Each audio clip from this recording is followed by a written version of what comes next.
Muchas gracias, Ollantay. Pues es un gusto también para mí estar el día de hoy con todos ustedes compartiendo algunas reflexiones.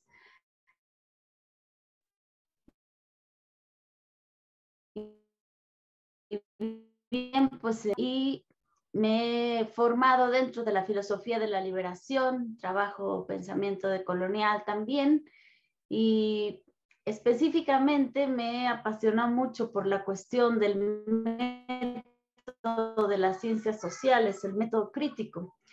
Y en ese camino fue que fui trabajando precisamente Marx y el método de Marx, porque bueno, desde hace muchísimos años que el doctor Enrique Dussel viene trabajando Marx y digamos, la idea central del método de la filosofía de la liberación era que Dussel había agarrado el método implícito, o sea, aquello que Marx habría utilizado como método de trabajo y Dussel lo habría tomado, que está ahí de modo implícito, y lo habría aplicado, lo habría desarrollado para hacer toda la filosofía comprometida con los pueblos, comprometida con los oprimidos, con las víctimas, precisamente para viabilizar y para también permitir que se puedan dar procesos de liberación desde un punto de vista político, social, pero también desde un punto de vista del conocimiento, de la producción del conocimiento, de una nueva subjetividad. Entonces, bueno, Dussel viene trabajando este tema, pero bueno, él utiliza, digamos, el método crítico y no había llevado a cabo pues una reflexión suficientemente profunda sobre el tema del método y ahí es cuando yo comienzo a hacer. Pues básicamente esa es como mi formación, es muy filosófica, pero también muy comprometida con nuestros Ayala y tratando como de visibilizar esta realidad profunda que nos hermana en todo el continente y que finalmente pues es lo que nos mueve realmente a pensar, ¿no? La liberación de nuestros pueblos y la construcción de otro mundo posible. Muchas gracias, Katia. Katia Colmenares, desde México, entonces, desde la vertiente de la filosofía de la liberación. Menciona uno de los pilares fundamentales de esta filosofía, como es Enrique Dussel, eh, que es su referente, desde donde va a reflexionar Katia con nosotros.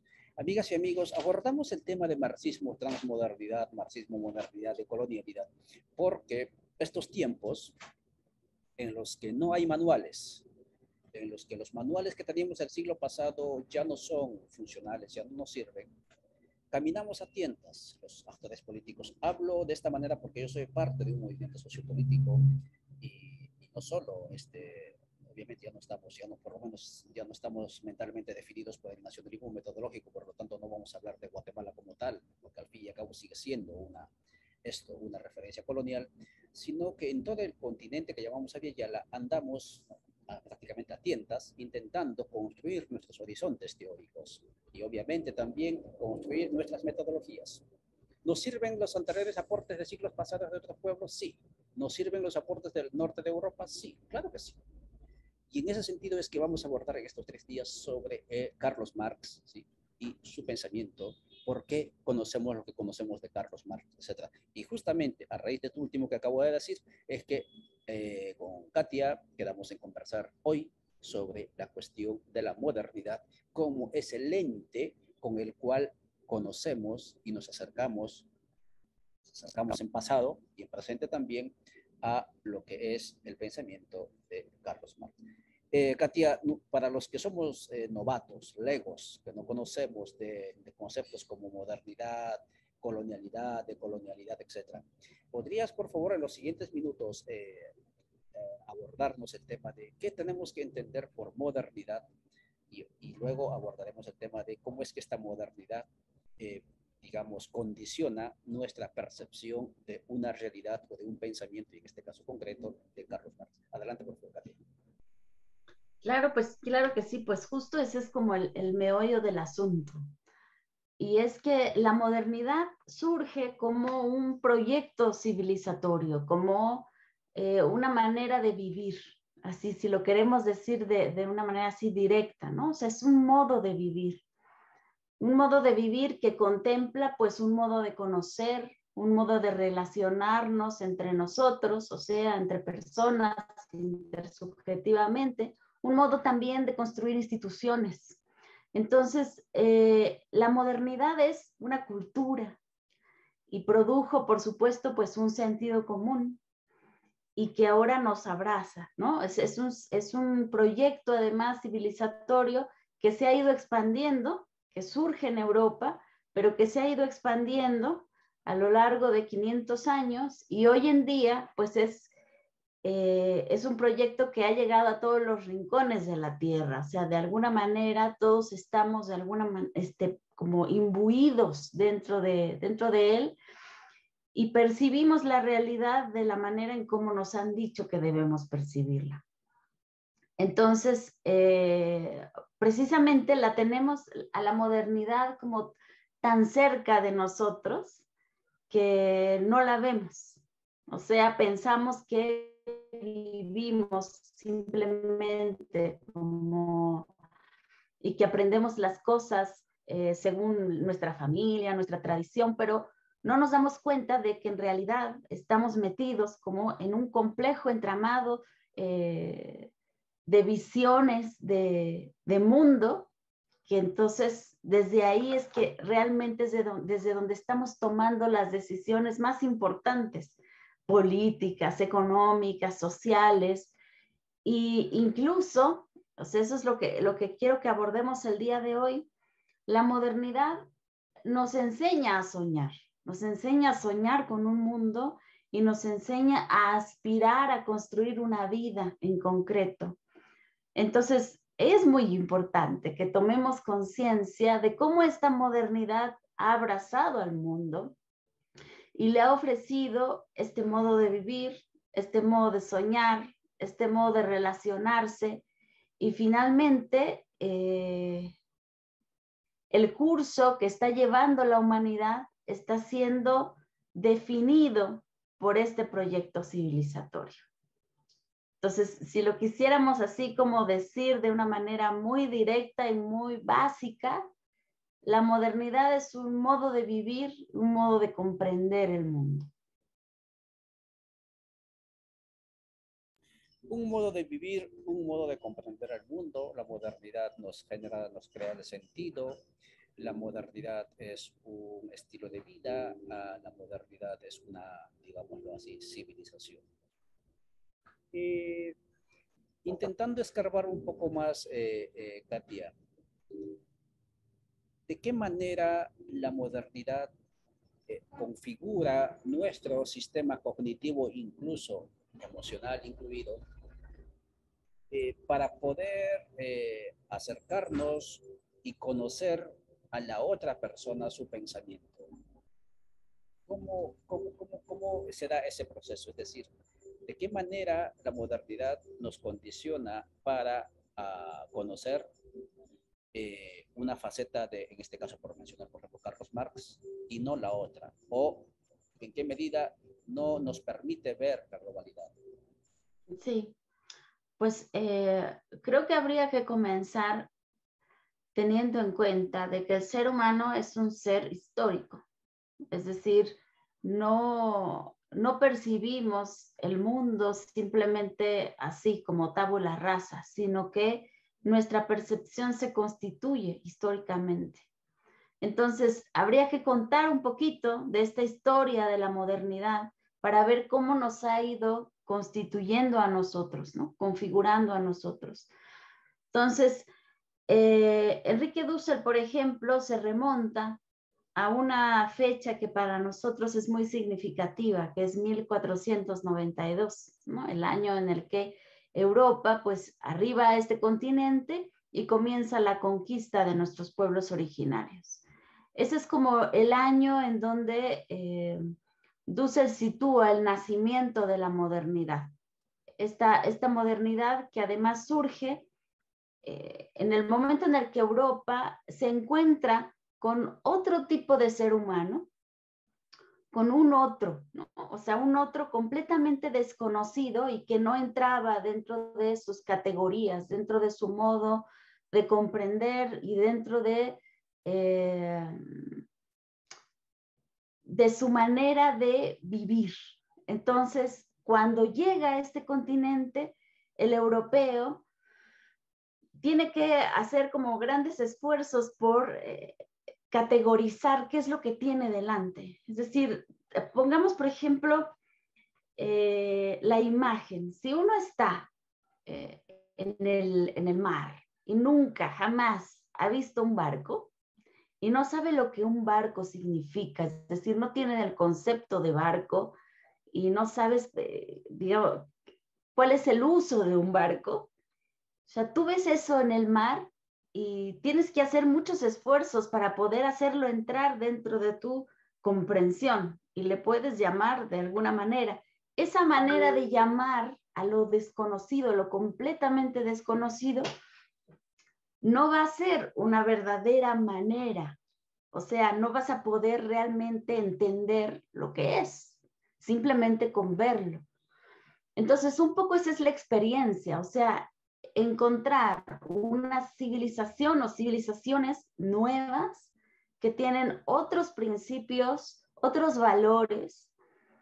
Y entonces el europeo tuvo que hacer un gran esfuerzo por categorizar y entender y ponerlo en algún lugar de su esquema de comprensión.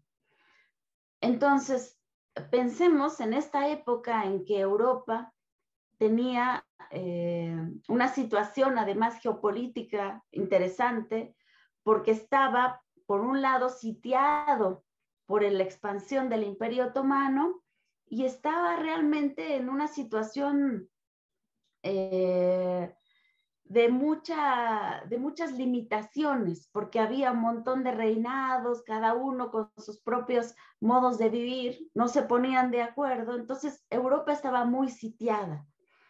Se dice que la apertura, el querer salir, abrirse hacia el mar, era una manera de querer llegar a la India, a la China, que en ese momento se encontraban como el gran centro, ¿no? Del gran centro cultural del mercado mundial. Esta historia, por ejemplo, no es muy conocida, porque en general conocemos la historia que nos dice que tenemos una antigüedad, después una edad media, después una edad moderna, como si la historia fuese una línea recta. Pero la historia no es una línea recta, es algo mucho más complejo, tiene tantas vertientes y tantos modos de comprenderse dependiendo del lugar donde uno está parado. Entonces, la historia que nosotros nos han contado es la historia de Europa. Digamos, situándonos en Europa, se entiende que uno vea la antigüedad, después venga la Edad Media y después la Edad Moderna. Pero situándonos en otro tipo de civilizaciones, no. Entonces, por ejemplo, en esa época en donde había un gran rezago tecnológico, científico en Europa, China estaba en su apogeo, ¿no? Estaba creciente, bollante, ¿no? Lleno de producción de mercancías, de nuevas tecnologías. Entonces Europa quería acceder al mercado chino y por eso es que Colón sale, ¿no? O sea, sale buscando entrar en contacto con estas grandes civilizaciones y se encuentra, oh sorpresa, con un continente entero, ¿no? Un continente que no había pues calculado encontrar y que de hecho en las primeras narrativas, pues él decía, ya he llegado, ¿no? O sea, he llegado a la India, estoy muy cerca de llegar al gran Ganges, ¿no? A no sé cuántos días, y de hecho el nombre que se nos ha quedado, ¿no? En nuestro continente como indios, es una prueba clara y una huella histórica de que Europa nunca comprendió este continente. Entonces nos llamó de una manera errática. O sea, era ese barco que no supo distinguir, que no supo comprender, y entonces quedó ahí como una señal de que tenemos que hacer todavía ese trabajo de colonial o descolonial para poder encontrar la verdadera historia. Entonces, ese primer encuentro con nuestras culturas originarias, pues Europa lo tuvo que meter en algún lugar. Y en ese momento, Europa tenía un gran complejo de inferioridad frente a estos grandes centros, ¿no? O sea, por un lado estaba la China, la India, a la cual quería acceder, pero no quería acceder para ofrecerle grandes mercancías. En realidad, Europa quería acceder a comprar. Quería comprarle a China, quería comprarle a la India, porque de allá venían las mercancías que surtían a la nobleza europea. O sea, las telas que vemos así muy suntuosas de los reyes venían de la China, venían.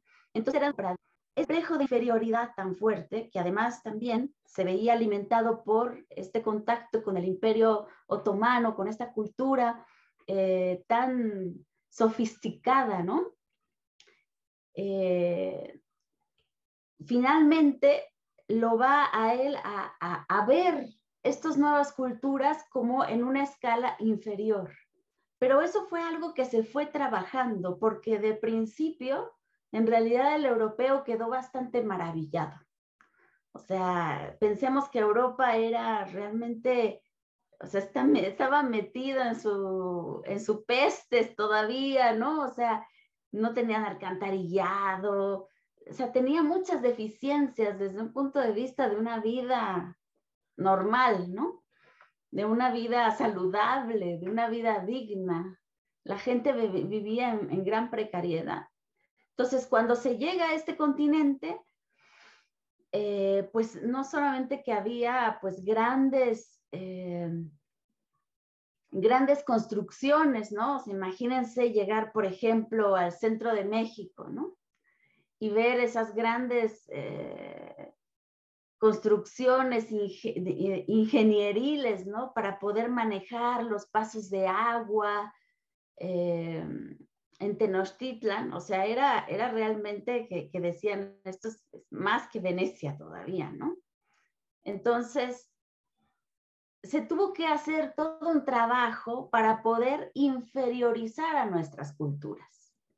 Entonces, eso conllevó una construcción categorial, una construcción de pensamiento y una construcción de conocimiento.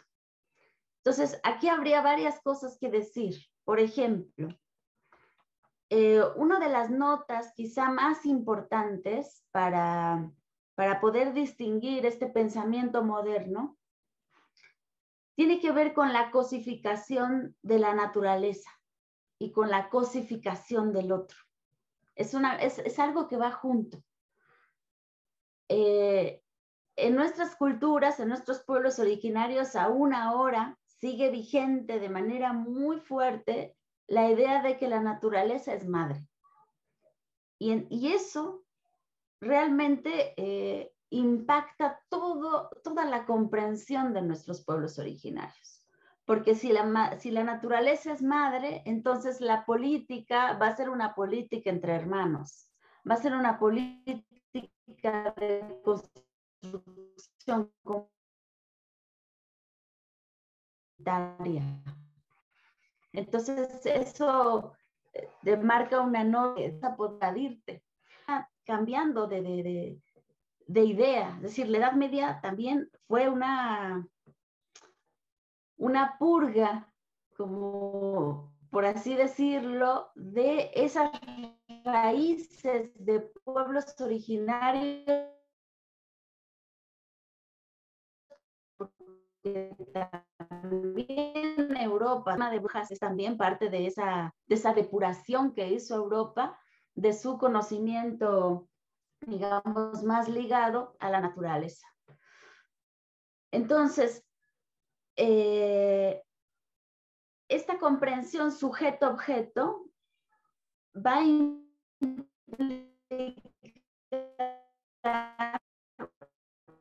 un cambio pero brutal. Y la puedo vender.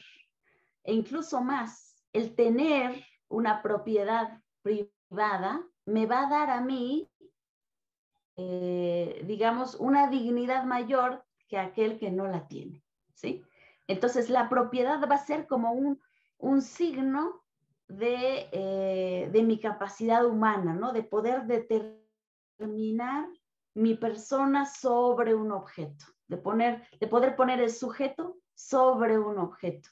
Entonces, si empezamos a ver, son como características muy distintas para poder desarrollar una cultura y un modo de vida en concreto. Entonces, esto fue avanzando, digamos, la comprensión de la naturaleza que se va a convertir en la base de la ciencia moderna, va a ir también junto a un desarrollo de la filosofía del derecho, o sea, de un modo de comprender cómo nos vamos relacionando entre nosotros y cómo vamos a construir instituciones, porque las instituciones, hay que decirlo de una manera muy sencilla, la institución es un ponerse de acuerdo sobre algo, ¿sí? Entonces, si nosotros nos ponemos de acuerdo sobre algo, ahí ya establecemos algo, establecemos un consenso y sobre ahí podemos construir. Es como un pie de base para que nosotros podamos continuar y avanzar en el desarrollo de algo más complejo. Entonces, el desarrollo de la ciencia y el desarrollo de la filosofía del derecho van a ir de la mano, muy juntitos. Y en la modernidad va a estar marcado por esta comprensión cosificante, ¿no? Cosificante de la naturaleza, porque entonces, si yo soy propietario, ¿no? En lugar de ser un hijo de la tierra, como en los pueblos originarios soy un señor de la tierra, pues eso me da otro sentido completamente distinto. Cuando me relaciono con otra persona, no me relaciono con un hermano, me relaciono con otro propietario, o sea, me relaciono con otro señor de la tierra. Entonces, la relación que se establece entre dos señores de la tierra, que además no son señoras, ¿no? Son señores en masculino, o sea, muy patriarcal, estos señores de la tierra van a establecer su relación según cada uno su propio interés. Es decir, uno va a buscar el interés propio, el otro va a buscar el interés propio y ahí en ese interés van a encontrar algo en común que los une. Por ejemplo, una transacción, ¿no? Yo te vendo esto y tú me das a cambio esto otro. Entonces, es la búsqueda del propio interés lo que hace que se relacionen los sujetos, ¿sí? Entonces, esto es muy distinto. Si nosotros volvemos, ¿no?, a la comprensión de nuestros pueblos originarios, donde la naturaleza es madre, lo que se pone por sobre es primero esa hermandad que tenemos y el bien común de la comunidad, ¿sí? Esa es la base sobre la que se discute. O sea, hay un nosotros que abraza todas las decisiones que se están tomando, ¿no? Y se trata justamente como de ir elaborando un modo de organizarse que sea más nosótrico, que sea más, que abrace de mejor modo a toda la comunidad. Entonces, estas dos comprensiones de la realidad van a chocar de una manera brutal en 1492. ¿Y qué va a significar esto? Va a significar que para Europa, que va a ser además la gran vencedora en esta conquista, va a significar una inferiorización del modo de vivir y de comprender de nuestros pueblos originarios, ¿sí? Va a ser automáticamente descartado como un modo de vida de la antigüedad, ¿no? Como algo que tiene que ser superado porque lo desarrollado es ser cada uno individuo, ¿no?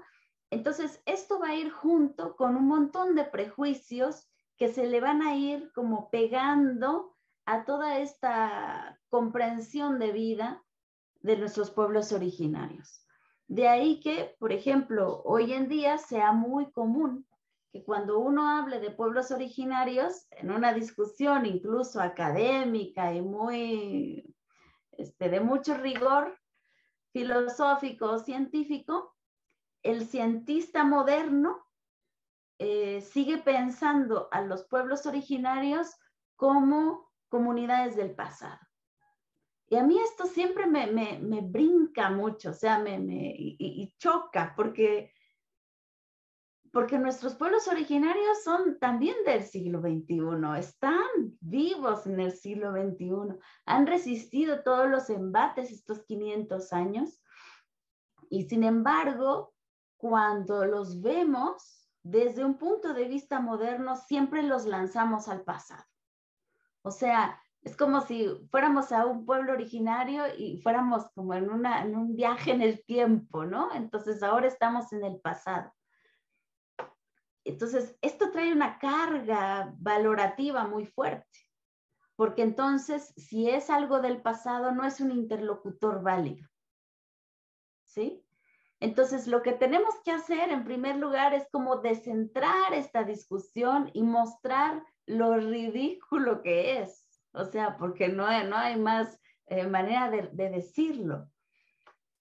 Y sin embargo, no nos aparece tan fácilmente a los ojos. Por eso a mí me parecía importante la sesión de hoy, porque vamos a tratar como justamente de ir quitándonos, ¿no? Esas costras de los ojos, porque hay un montón de cosas que pensamos que son, digamos, nuestras y que son categorías de análisis y que no son más que un montón de prejuicios, ¿sí? Entonces, la modernidad está ha permeado de manera muy profunda en nuestro modo de comprender y de ver el mundo. Hay ahí un montón de prejuicios, de raza, ¿no? De género, y todo eso hay que irse quitando, hay que irse como la cebolla. Y no sé si realmente luego lo podemos hacer a un punto profundo, pues, porque tiene que ver, como decía yo en un principio, con un modo también de soñar y de aspirar. O sea, cuando uno le pregunta, por ejemplo, ¿no? A un papá, a una mamá, o sea, ¿qué esperas tú de tu hijo, de tu hija? La idea es siempre que sea exitoso, ¿no?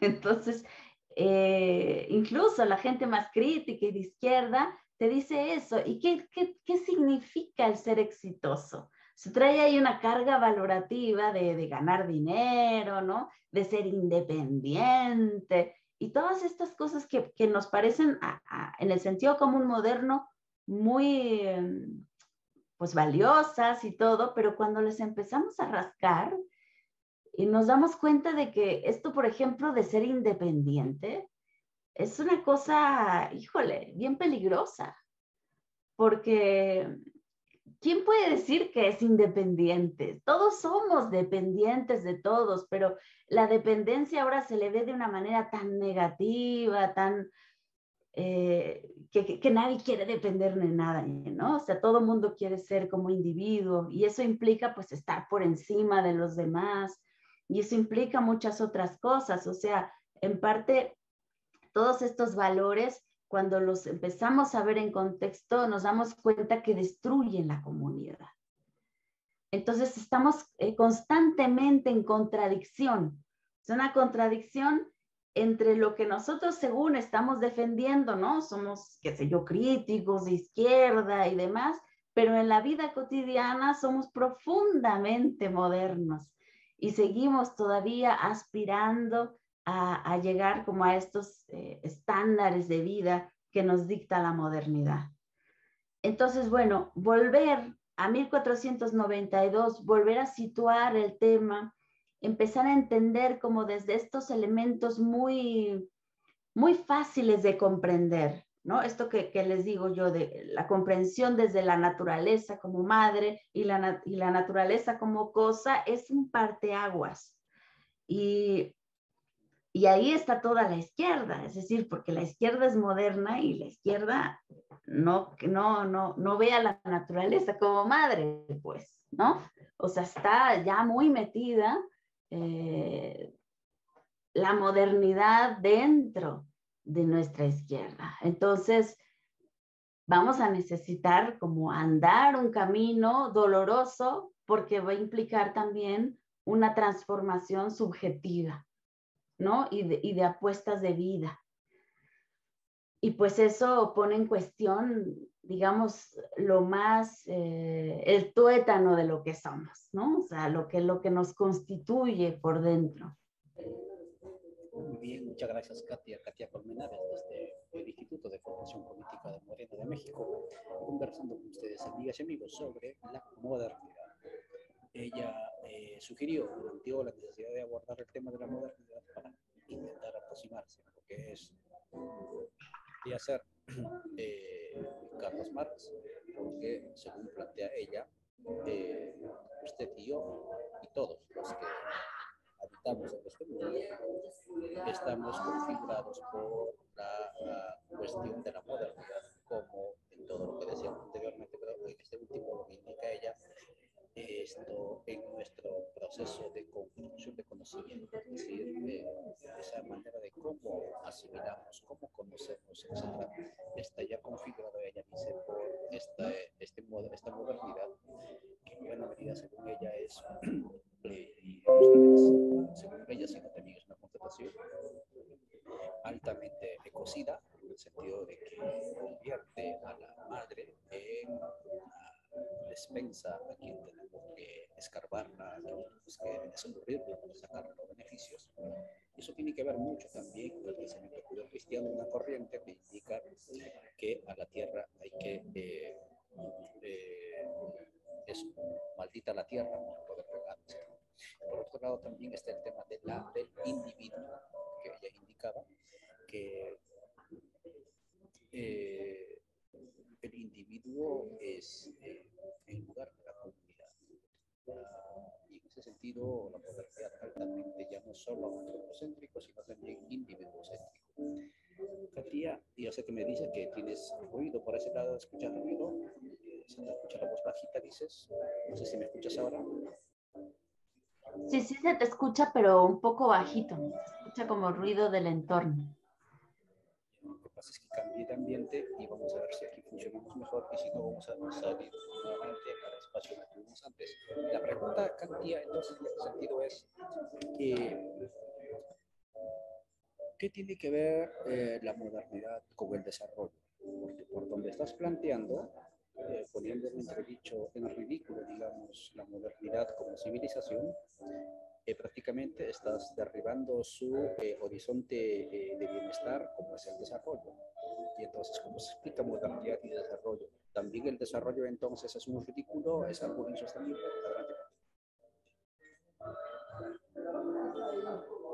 Sí, bueno, es una pregunta muy importante y creo que antes de responderla, me gustaría como, no sé si podemos, si silencias un poco tu micrófono, Miantay, porque se escucha mucho ruido. Ahora sí, gracias. Antes de pasar como a responder esa pregunta que me parece esencial, creo que es importante hacer un pequeño puente aquí, porque estamos, justamente a lo que vamos a avanzar en las siguientes sesiones es a tratar el tema de Marx, ¿no? O sea, Marx, de todos modos, pues no viene de ninguna cultura de pueblo originario, ¿no? Ni tenía contacto realmente, pues, directo. Entonces, ¿aquí qué tiene que ver? ¿Y por qué la crítica de Marx nos es interesante para pensar nuestras alternativas? Creo que ese es algo que tenemos que contestar y después pasamos a lo que mencionas. Creo que es importante poner esto en contexto porque lo que estamos trabajando, digamos, no apela a digamos, a un principio culturalista, ¿no? De volvamos a lo nuestro porque es nuestro. Como si el ser nuestro ya lo hiciese valioso de por sí. Hay algo de eso, ¿no? Pero en última instancia, y sobre todo en el medio en el que nos movemos, porque estamos a un nivel de querer dar la batalla también teórica, la batalla filosófica y la batalla de argumentos. Y creo que aquí el argumento de tratar de pensar la construcción de un mundo posible con criterios éticos y con criterios claros desde la vida, hay que saberla situar, hay que saberla defender también. Y Marx nos es muy útil para pensar nuestras alternativas porque él tuvo una visión muy clara sobre el lugar desde donde podemos hacer una crítica con sentido y una crítica muy fuerte a la modernidad. Y esto tiene que ver con que la modernidad va a producir, dice Marx, una inversión. Y es una inversión no solamente de pensamiento, ¿no? Ahorita es lo que hemos estado hablando, o sea, cómo nos permea en el pensamiento y empezamos a concebir como valioso aquello que no era valioso en otro tipo de espacios. Pero aquí de lo que se trata es, dice Marx, de que hay una inversión en el pensamiento y hay una inversión en la realidad, ¿no? Esto es fuerte y vamos a abordarlo, nos va a llevar, creo que la siguiente sesión, tocar este tema que es bastante profundo. Si nosotros nos vamos como a lo más inmediato, a lo más directo, ¿qué es lo que comemos? Comemos naturaleza, respiramos naturaleza, ¿no? O sea, la vida del ser humano está unida a la vida de la naturaleza de una manera irrenunciable. O sea, no podemos no comer naturaleza porque nos vamos a morir. Y Marx es consciente de esto. O sea, él dice, la naturaleza es madre y no en el sentido de los pueblos originarios. Dice, es la madre del trabajo, es la madre desde donde nosotros transformamos el mundo para poder llevar a cabo nuestro proceso metabólico, ¿no? O sea, quizá utiliza hasta como conceptos un poco científicos, pero el proceso metabólico del ser humano implica ese comer naturaleza, ese alimentarse desde la naturaleza.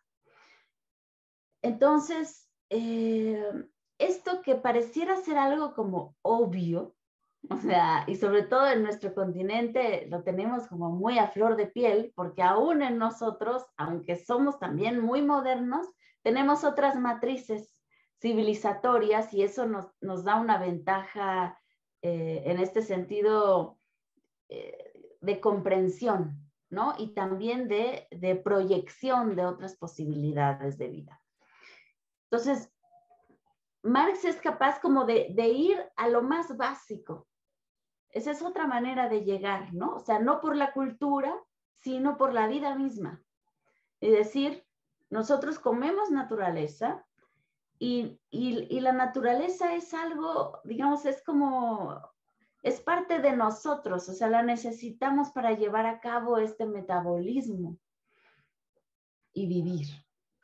Entonces, esto que es tan obvio en la modernidad se olvida.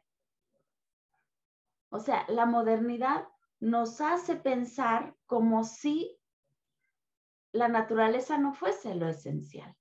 Y por eso la destruye, y por eso la contamina, ¿no? Y por eso no hay realmente ningún cuidado en la relación con la naturaleza, sino que es simplemente degradada al nivel de la cosa. Es la cosa de la ciencia, ¿no? Cuando te dicen, estoy llevando a cabo una investigación, el objeto de estudio, ¿no? El objeto es siempre la naturaleza. Es como el otro lado, ¿no? Yo soy sujeto y ahí está la naturaleza como el objeto. Y eso le da un sentido también, digamos, de inferior, porque el objeto no tiene voluntad de por sí. El que tiene voluntad es el sujeto y le pone su voluntad al objeto. Entonces, hay una relación, digamos, jerárquica. Y Marx se da cuenta que esto es absurdo, pero es la base para que se pueda sostener la modernidad y el modo de producción pertinente a la modernidad, que eso es de lo que va a hablar Marx. Este modo de producción pertinente a la modernidad es el capitalismo, ¿sí? Entonces, el capitalismo, para poder desarrollarse, va a necesitar varias cosas. Va a necesitar, por ejemplo, que haya sujetos, trabajadores, y dice Marx, trabajadores libres. Libre lo dice en un sentido como bastante sarcástico, porque dice libre porque no tiene nada, ¿no? O sea, no tiene tierra que trabajar y no tiene comunidad. O sea, es un individuo, un solitito. El capitalismo necesita que haya sujetos libres en este sentido, ¿no? No tanto de que sean libres de poner su voluntad en su autodeterminación, sino más bien libres en el sentido que no tienen nada, o sea, son, dice Marx, pobreza absoluta. Entonces, para que tengas este tipo de trabajador, necesitas destruir la comunidad, porque en la comunidad no hay nadie solo, ¿no? O sea, incluso aquí en los pueblos del sur, ¿no? Ni siquiera caminar te dejan solo. Dice, ¿dónde vas? Bueno, pues vamos, te acompaño, ¿no? No te vaya a agarrar ahí un mal espíritu en el camino. O sea, nadie se entiende como solo, ¿no? O sea, eso es como inhumano, como irracional. Y para el modo de producción capitalista es vital que los sujetos estén solos, o sea, que sean individuos. Entonces, el individuo va a ser un tipo de ser humano que va a aparecer en la modernidad. O sea, no es así como nada más como cuando decimos una persona singular. No, es un tipo de ser humano, es un tipo de subjetividad, decimos. Y este tipo de subjetividad tiene algo muy en particular. Y es que cada persona busca su propio interés. O sea, se pone como principio y como fin de sus acciones, ¿no? O sea, yo busco obtener algo, ¿para qué? Para mí, ¿sí? Es el ego. Esto es un individuo. Entonces, toda la modernidad no solamente que parte de individuos, sino que produce individuos. O sea, hay todo un proceso pedagógico de educación para que tengamos estos individuos en la sociedad. O sea, ser individuo es algo que se aprende. Se aprende en la escuela, se aprende en el contacto con la gente en la calle. Cada quien rásquese, ¿no? Con sus propias uñas, decimos aquí en México, ¿no? Entonces, el modo de producción capitalista necesita esto, necesita tener individuos. Necesita tener individuos que además no tengan propiedad. ¿Para qué? Para que no tengan otra que ir y venderse ellos, ¿no? O sea, vender lo único que les queda. ¿Y qué es lo único que le queda a alguien que no tiene nada? La vida.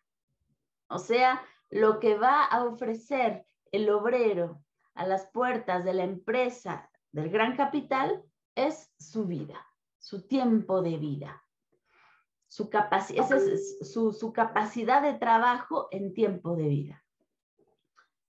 Entonces va y se vende por 8 horas, de lo cual recibe, ¿no? Recibe un salario.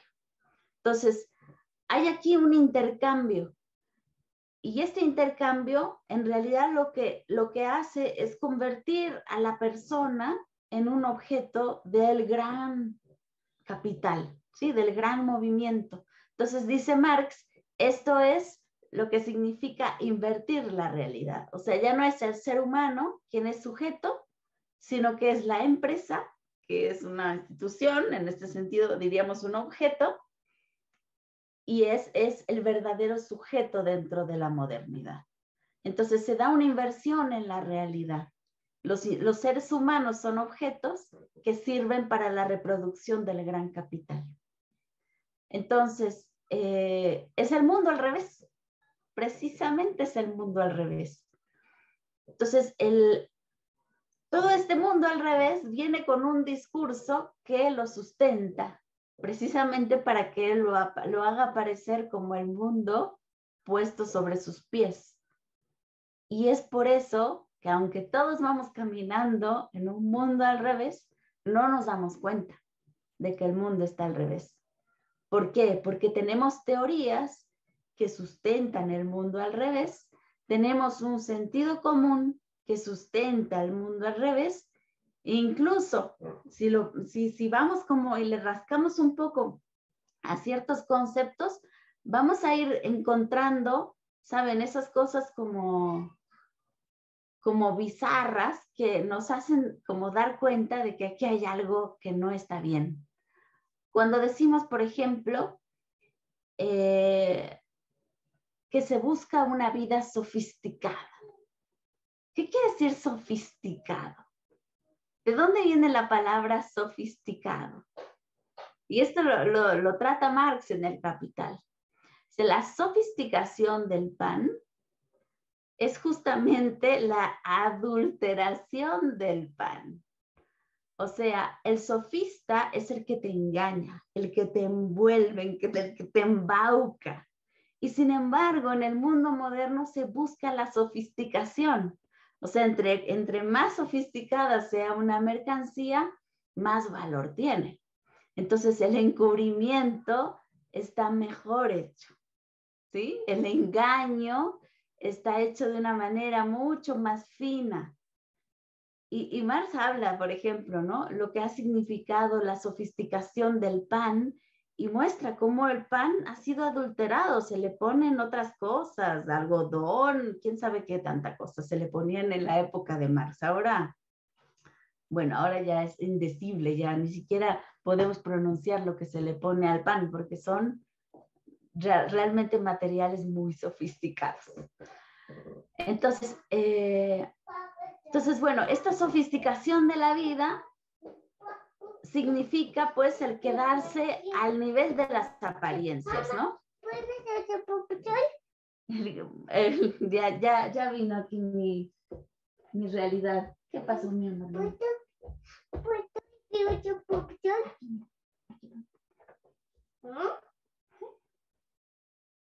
¿O allá? Ok. Entonces, a ver, me voy a poner los audífonos para que... ¿Qué pasó?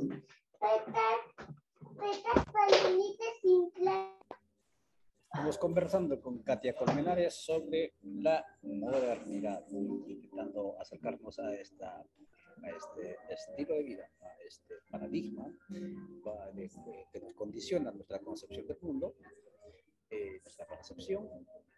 Luego mañana acercarnos a lo que es el pensamiento de Carlos Marx. Vamos a continuar entonces escuchando a Katia, ya como indica la maternidad que ya indicaba, ¿no? En su anterior intervención.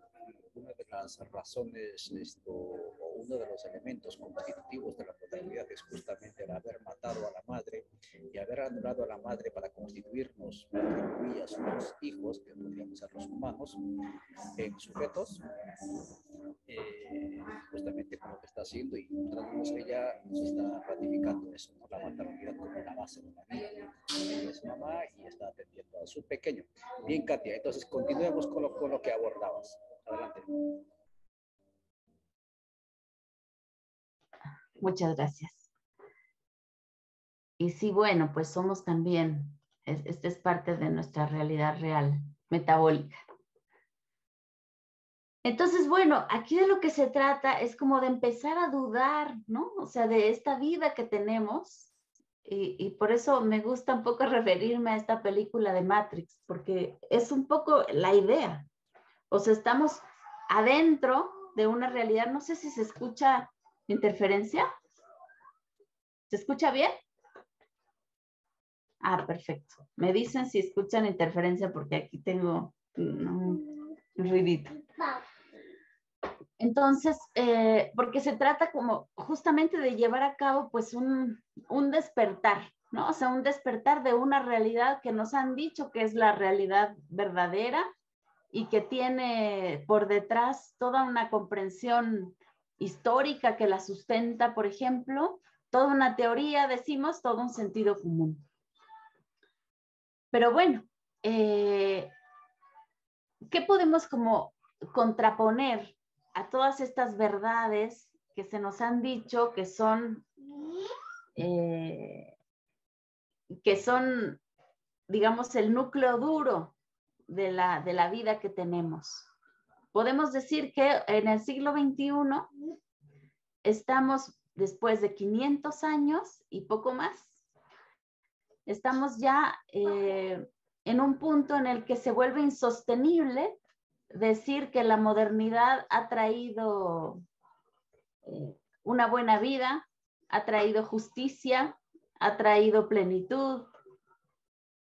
Todas estas cosas en realidad las ha traído para un pequeño número de gente, y hoy incluso de una manera tan dramática que nos hemos amanecido con esta noticia de que el 1% de la humanidad pues es el propietario del 80% de los recursos naturales que tenemos y de los recursos en general. O sea, la modernidad que se planteaba como el proyecto civilizatorio que traía como parte de su cumplimiento la satisfacción plena de las necesidades del ser humano, pues después de 500 años no vemos, claro, no vemos esa realidad que se nos había prometido, por el contrario.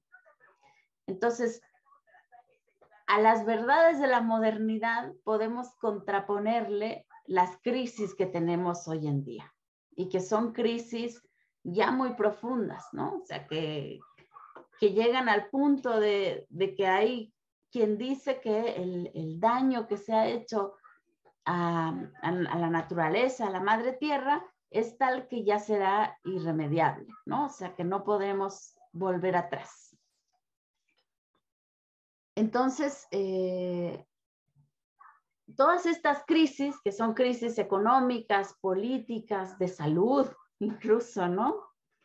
Nos ponen frente a la necesidad de ir pensando no solamente, digamos, llevar a cabo luchas dentro de nuestros espacios para poder lograr reivindicaciones, sino que tenemos que empezar a pensar como humanidad, qué es lo que tenemos que construir o cómo tenemos que unirnos para construir otro proyecto civilizatorio, porque el proyecto de la modernidad nos ha llevado justamente al atolladero en el que estamos.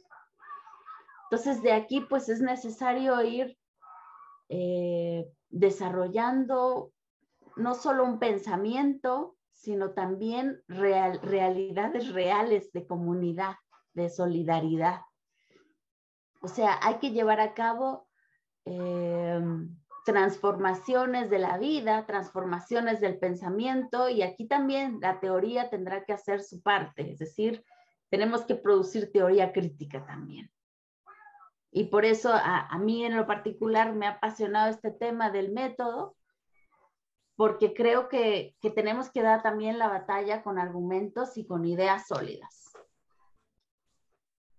Entonces, ahora volviendo a la pregunta que ha hecho Yantai sobre el desarrollo, que me parece súper importante, efectivamente uno de los grandes conceptos que ha manejado la modernidad es la idea de desarrollo. Y la idea de desarrollo trae en su interior una comprensión cuantitativa de la realidad. O sea, de que se puede ir, digamos, sumando siempre algo, ¿no? Se puede ir mejorando siempre algo. Y también va muy de la mano con el progreso. Claro, podríamos también hablar de un desarrollo de la vida, ¿no? Y ahí entonces tratamos como de llevar este concepto a un ámbito más bien cualitativo y no cuantitativo. Creo que será súper importante hacer ese trabajo como de resemantización del concepto, porque ahora como lo comprendemos, o sea, como se comprende desde la clave moderna, es en el sentido de progreso. Y el progreso, pues, es una locomotora que no tiene fin, o sea, es siempre como añadir más. Es precisamente análoga esta diferencia entre el vivir mejor y el vivir bien. O sea, siempre se puede vivir mejor, siempre se puede tener un lujo más, ¿no? Siempre se puede, digamos, automatizar más la vida. Y dentro del modo de comprender de la modernidad, eso significa vivir mejor. O sea, el que hagamos menos, ¿no? El que tengamos más tiempo, que al final es tiempo ¿para qué? Para el capital, para que vayas a trabajar al capital. Pero entonces, esta idea del vivir mejor desde un punto de vista cuantitativo es al infinito. O sea, no tiene llenadera, ¿no?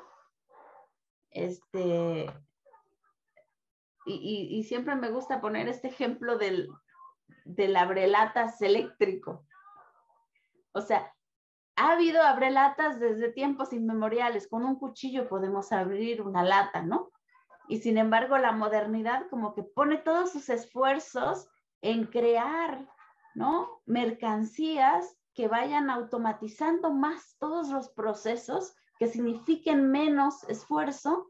Y sin embargo, hay este tipo de inventos que son totalmente insulsos, o sea, no tienen ningún sentido, ¿no? O sea, ¿qué es lo que agrega? No agrega nada, se gasta de más energía, que podríamos usar la energía de nuestra corporalidad, pero no, o sea, se utilizan como todos los recursos, ¿para qué? Para evitarnos a nosotros un movimiento. Entonces, este vivir mejor, que no tiene fin, que es al infinito, no tiene en su interior ningún criterio que lo regule. Ese es el problema de fondo. Como no tiene ningún criterio que lo regule, un criterio ético que lo regule, entonces se puede acabar incluso el planeta entero. O sea, los recursos naturales son contemplados como si fuesen infinitos. Y no son infinitos, son finitos, como nuestra vida es finita. Y empezar a tomar esta perspectiva de la vida, que es lo que nos hace Marx, o sea, nos agarra y nos pone como con los pies en la tierra para sentir la tierra y para decir, bueno, esta vida que vas a desarrollar tiene fin. Después de 20 horas de trabajo te puedes morir. Y la gente se moría, ¿no? En las salas de trabajo. Entonces, el volver a poner la realidad sobre sus pies significa eso, como volver a anclarse a la vida y decir, bueno, estas son las posibilidades que tenemos y desde aquí tenemos que evaluar qué sí y qué no. Entonces, el vivir bien va hacia allá, va hacia poner en el centro la vida. ¿Sí? Y la vida en un sentido digno. La palabra misma, dignidad, es una palabra cualitativa, o sea, no puede ser medida, ¿no? No puede ser cuantificada, sino que una persona es digna. Y es así, o sea, es como un infinito hecho cualidad en una persona, ¿no? En algo que tiene valor por sí mismo. Entonces, es necesario que la ciencia vaya mudando de criterios, porque hasta ahora ha tenido criterios cuantitativos y solo cuantitativos. Es decir, puedo, por ejemplo, hacer un desarrollo, producir un virus que puede matar a la mayor parte de la población. ¿Por qué? Pues porque puedo hacerlo, ¿no? O porque tengo otro fin, qué sé yo, ahora dice Ramón Grossfogel, el ecofascismo, ¿no? O sea, que por una cuestión de de que la naturaleza, como ya no aguanta más tanta población, entonces hay que eliminar a una buena parte para que la vida sea posible. Entonces parece ser que hasta por razones ecológicas, ¿no? Se puede asesinar a la mayor parte de la población. Entonces, pero en última instancia, todo esto se mide en cálculos matemáticos, no tiene nada que ver con la dignidad, no tiene nada que ver con el valor que pueda tener una persona, que dice Marx, no tiene valor en realidad, porque es la fuente de todo valor, ¿no? O sea, el ser humano puede producir valor porque pone su vida en un objeto. Eso significa trabajar, ¿no? Ya. Trabajar significa el que un sujeto acumula su vida y la pone, dice más, la gelatiniza, ¿no? En un objeto. Entonces, eso que se pone finalmente es algo irrecuperable, es tiempo de vida, son sueños, o sea, es algo que está más allá de todo cálculo matemático. Sí, se puede decir, trabajaste 8 horas, pero esa potencia, esa capacidad que puedes tener de trabajo, pues es una dignidad infinita que la pones ahí, ¿no? Entonces, creo muy importante que podamos como hacer este pasaje, ¿no? O sea, pensar el desarrollo no en términos modernos cuantitativos, sino que empecemos a trabajar, ¿no? Quizás sea esta categoría o quizá haya que producir una nueva para pensar en cómo dignificar más la vida, porque creo que hacia allá va el vivir bien, ¿no? Ese tiene que ser como la luz que ilumina pues ahora nuestras reflexiones.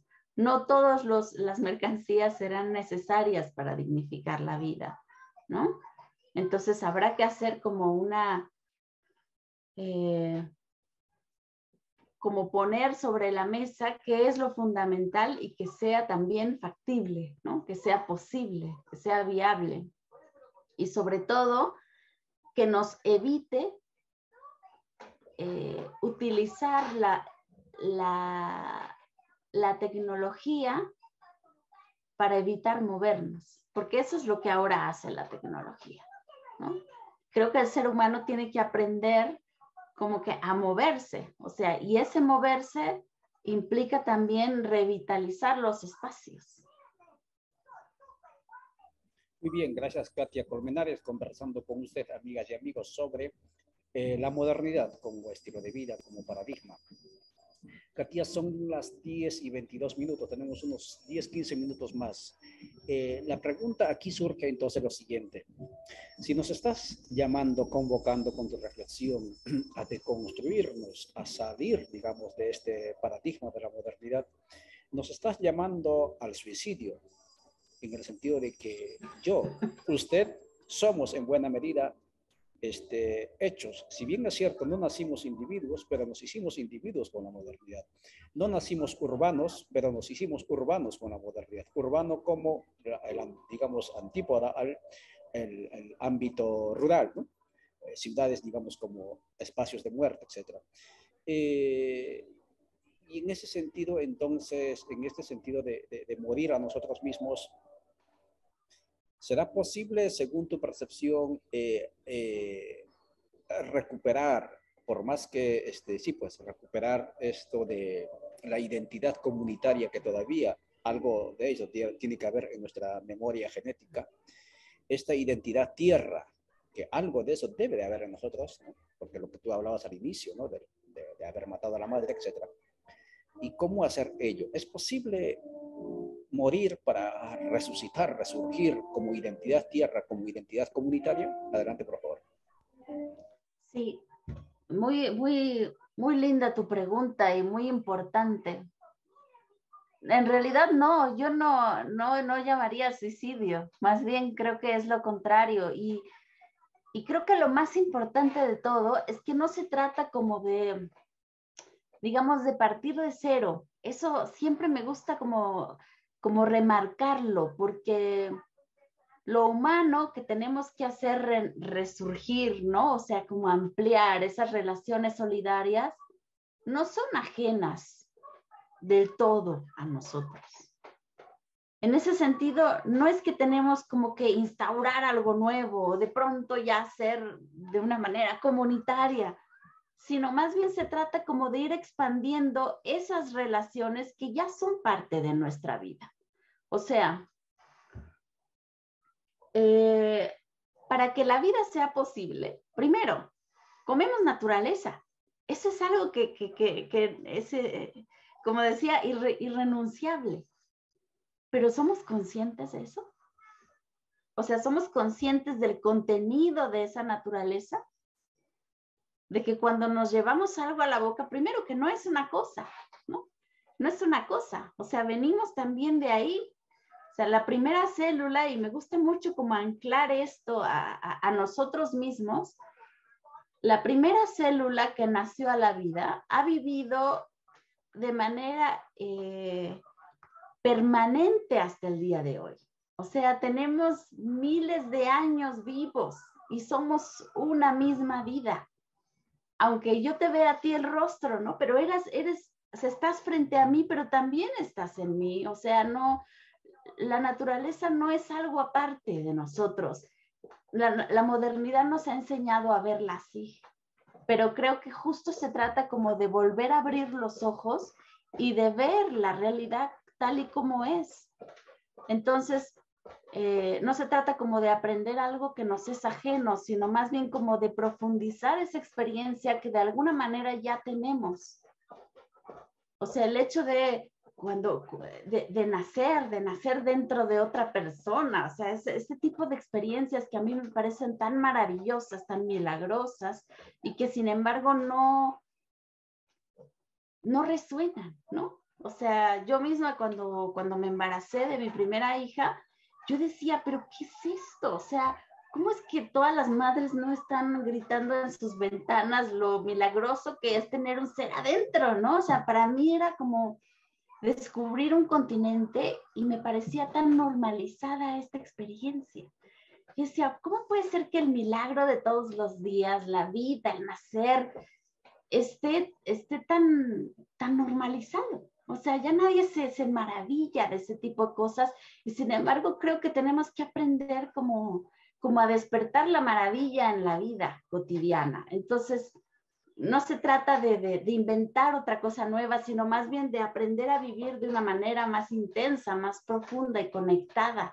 Conectada, además, no con un invento, sino con lo que somos. O sea, porque esto que te estoy diciendo de que la vida es una y que todos somos expresiones de esa una vida, y de alguna manera el haber nacido a la conciencia, porque la vida un día se volvió consciente, dice Dussel, y en el momento en el que se volvió consciente, se volvió también responsable.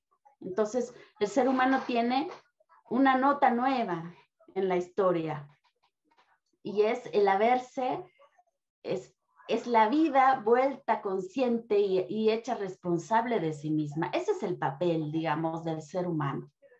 O sea, como dice Rafael Bautista, ¿no? Como criadores de la vida. Creo que es importantísimo volver a ese tipo de conceptos y tratar de enseñarlo y de experimentarlo, ¿no? En la propia vida. Y de ahí, pues, sí, empezar a ver como todas las implicaciones que tiene esto, porque tiene muchísimas implicaciones. O sea, la cosa es que sepamos cómo mantenernos en ese lugar del milagro. Y eso es lo que nos es tan difícil, porque en este mundo cosificante, en el que cada quien está acostumbrado a hacer una función y a tratar al otro como una función, ¿no? Y ver al chofer, y ver al taxista, y ver al carpintero, y dejar de ver personas ahí, ¿no? Y dejar de ver, digamos, familias, preocupaciones, o sea, dejar de ver lo humano que hay ahí. Eso es el, digamos, como el reto que tenemos, ¿no? Cotidiano, y que tenemos que saber cómo remontar y revelarnos ante eso. Entonces, yo diría, hay que tratar como de enraizarnos y de recuperar esas relaciones que ya son parte de nosotros. Y por eso siempre también recuerdo, bueno, tú, yo, ¿no? Los que estamos aquí, hemos sido de alguna manera amados, de alguna manera. Puede ser muy precaria, puede ser muy elemental, ¿no? Con muchas deficiencias, pero fuimos cargados, ¿no? O sea, fuimos acunados de alguna manera, porque si no, no estaríamos aquí. O sea, un niño cuando no es mínimamente acuñado, se muere. Así, se muere. O sea, es parte, la vida necesita eso. Entonces, la vida con comunidad, con contacto, con solidaridad, con empatía, de alguna manera todos la experimentamos. Ahora se trata como de expandir esas relaciones, de hacerlas que se vuelvan nuestra constante, ¿no? Y no solamente aquellos momentos como raros en donde estamos como en un lugar seguro, en nuestra casa o con alguien que nos ama, en donde podamos sentir eso, sino que eso podamos nosotros como llevarlo, ¿no? O sea, llevarlo con nosotros y como estandarte a donde vamos nosotros a encontrarnos con otros. Entonces, eso es lo realmente el reto. O sea, eso es hacia lo que tenemos que aspirar. Decía Juan José Bautista, ¿no? Hacer seres humanos nuevos. De eso se trata. Como de poder empezar a pensarnos de una manera comunitaria, pero de una manera comunitaria bastante radical. Porque no es solamente, digamos, que yo soy comunitario con los que están conmigo, sino que empecemos a expandir esa comunidad y que nos veamos como esta comunidad de vida que somos. Cuando digo, todos somos parte de la naturaleza, a eso me refiero. O sea, la naturaleza es madre y como madre somos todos hijos. Y ahí en esa comunidad entra todo, entran los animales, pero también, decía Juan José Bautista, entran los espíritus, entran los ancestros, o sea, entra la historia. O sea, hay ahí como mucho que trabajar de volver a tomar conciencia para poner a realidad. Eso significaría tener la realidad sobre sus pies. Ahora está de cabeza, ahora todos somos individuos, ahora todos somos cosificados unos con otros, pero eso no es la vida. Eso va hacia la muerte, eso sí es el suicidio, ¿no? Pero el tratar de recuperar estas relaciones comunitarias que tenemos de manera muy esporádica y muy fragmentarias y con muchos problemas, se trataría como de hacerlas crecer, ¿no? En todos los sentidos. Y eso significaría humanizarnos. Nada más para terminar. O sea, paradójicamente, dice Juan José Bautista, humanizarse significa volver a la naturaleza. Toda la modernidad hizo lo contrario, ¿no? Más bien, hasta decía Che Guevara, ¿no? No se olviden a mis hijos, en la carta a sus hijos, no se olviden a los niños de aprender a dominar la naturaleza, ¿no? Eso es el criterio moderno. Ahí se equivocó nuestro querido y amado Che. Es parte de la izquierda moderna que hay que superar en sus prejuicios. Entre más nos acercamos a la naturaleza, entre más nos hacemos hijos, más nos iremos humanizando. Muchas gracias. Katia Colmenares nos convoca a que seamos efectivamente humanos. Humus, justamente, de ahí viene el término humano del término latín humus, que significa hacer tierra y volver a hacer tierra, porque de allí venimos y hacia ella vamos. Y nunca nos desprendemos de la tierra como comunidad cósmica, como la madre, de la cual la modernidad nos ha querido sustraernos, separarnos y, como ella dice, Katia, individualizarnos, es decir, convertirnos no solamente enemigos entre nosotros, los humanos, sino también enemigos incluso de la madre tierra, como dice, refiriéndose al autor, mencionaba, convertir incluso a la madre como un enemigo a la que hay que dominar. Esta ha sido la tertulia, la conversada que teníamos programado, amigas y amigos, para hoy lunes 27 de junio, con Katia Colmenares, sobre la modernidad. Esto simplemente es una introducción a la introducción de la modernidad, porque la modernidad es mucho más amplia, obviamente, pero ojalá que estos elementos queden para que mañana continuemos conversando con Katia sobre Carlos Marx. Y prometedora se vuelve esta tertulia de mañana también. Y en ese sentido, amigas y amigos, antes de darle la palabra a Katia para que se despida y si acaso tiene alguna idea conclusiva que dejar en esta parte, les invitamos a que estos contenidos hay que seguir moviéndolos en las pantallas móviles, en esto que todos usted y yo tenemos, a mover estos contenidos. Katia, vamos a ir despidiéndonos de la audiencia. Si tienes alguna idea conclusiva, redondearlo, que quede encapsulado para que mañana continuemos con la tertulia. Adelante, Katia. Muchas gracias. Pues diría que lo que tenemos que hacer es una transformación realmente de vida. Y es también una transformación de conciencia, pero primero es una transformación de vida. O sea, tenemos que empezar a cuestionar el modo como estamos viviendo y de ahí iremos produciendo también, porque nos llegará, decía Levinas, ¿no? Lo que viene a la idea, nos empezará a llegar también en la idea otra manera de nombrar la vida. Entonces, lo que hizo precisamente Marci, aquí queda como la idea lanzada ya para mañana, es una transformación del modo de producción. Decía, hay que cambiar el modo de producción porque el modo de producción es un modo de producción y reproducción de la vida. Eso es lo fundamental. No es que se produzcan mercancías. Aquí lo central es que se reproduce la vida de un modo. Y la vida, cómo se ha reproducido en la modernidad, es un vivir para la muerte. Y lo que tenemos que hacer es una transformación para realmente reproducir la vida y desarrollar la vida, ¿no? En este sentido cualitativo que hay que trabajar. Muy bien, Katia, muchísimas gracias. Hay varios mensajes que nos han dejado en uno de los canales que estamos revisando. Es que yo estoy limitado por el acceso a internet, entonces no puedo leerlos todos, pero sí hay algún comentario que indica que quieren que presentes a tu retoño, porque ustedes son allí, no eres tú, sino son ustedes, ¿no? Y por lo menos mostrarlo al pequeño o a la pequeña que está allí interviniendo también en esta tertulia. Es Katia Colmenares que está conversando en esta primera jornada. Ahí está, muy bien. Salúdales. Pues eso somos, amigas y amigos, somos comunidad, somos familia, somos uno, como dice Katia, uno en todos, todos en uno, somos tierra. Muchísimas gracias por vuestra atención. Prometo que mañana estaremos en mejores condiciones de accesibilidad a internet. Voy a esforzarme y gracias, amigas y amigos, por estar siempre con nosotros. Gracias, Katia, por tu tiempo. Sobre todo, gracias al pequeño por prestarnos a su mamá para poder interactuar con la audiencia. Muchas gracias. Chau, chau.